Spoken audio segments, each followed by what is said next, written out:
Okay, hello everyone, and welcome back to Phrasal Friday. Build up your phrasal verbs. So a slightly late Phrasal Friday coming to you on Saturday. Today we're going to look at 7 phrasal verbs to talk about thoughts and knowledge. Some of them you may already know, others are a little bit more advanced, but they're very natural and are going to make you sound much more like a native speaker. So the phrasal verbs are here, highlighted in yellow. So just pause the video. Read the sentences, think about the context, and then think what each phrasal verb means. And well done for the first one. If you said, my friend invited me to go to the Maldives, but I'll have to think it over, means to think in detail about something before you make a decision. Basically, contemplate something. Could also use mull over, which is a bit more of a colloquial British English phrasal verb, but it means the same thing. And just watch your word order.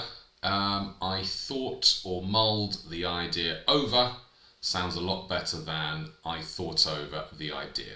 Generally, I'd put the object in the middle of the phrasal verb. And then the next one, Diego came up with an idea to save the company money, means he created or thought of an idea. And you can come up with an idea, but also come up with a joke, story, excuse, basically anything you think of, anything which is original. And just remember that any 3-part phrasal verb is going to be inseparable. Always put the object afterwards. Come up with a joke, not something like come up a joke with. And for the next one, I found out why Carol hasn't been at work recently, means you learnt a new piece of information. Often this is going to be a secret or something not a lot of people know or something quite recent. And then we finally figured out why the computer wasn't working, means we found or learnt a solution to a problem or mystery. You can also use workout, means the same thing, and that one's probably more common. And then I'm always mixing up Louise and Rosie, means I'm always confusing them. You can mix up people. You can also mix up dates, maybe go to the place on the wrong day. And in English, a lot of people obviously mix up similar words. And then I've got to level with you. I broke your vase, I'm sorry, means to be honest with someone. And context-wise, you're probably going to use this for something negative or some sort of difficult conversation. Often you just use it in that phrase, I have to level with you, and then say the thing.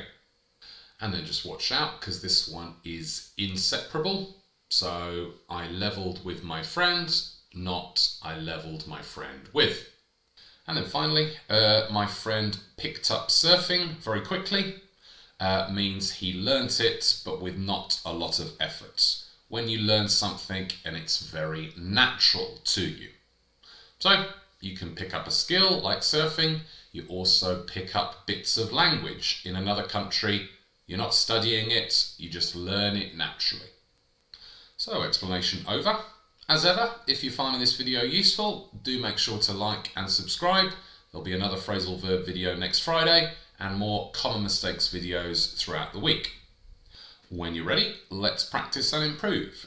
Just pause the video and put one of the phrasal verbs into these gaps, remembering that you might have to change the form of the verb.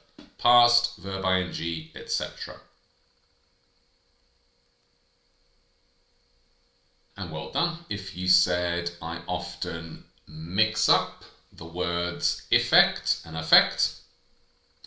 I picked up a few German phrases when I was in Berlin.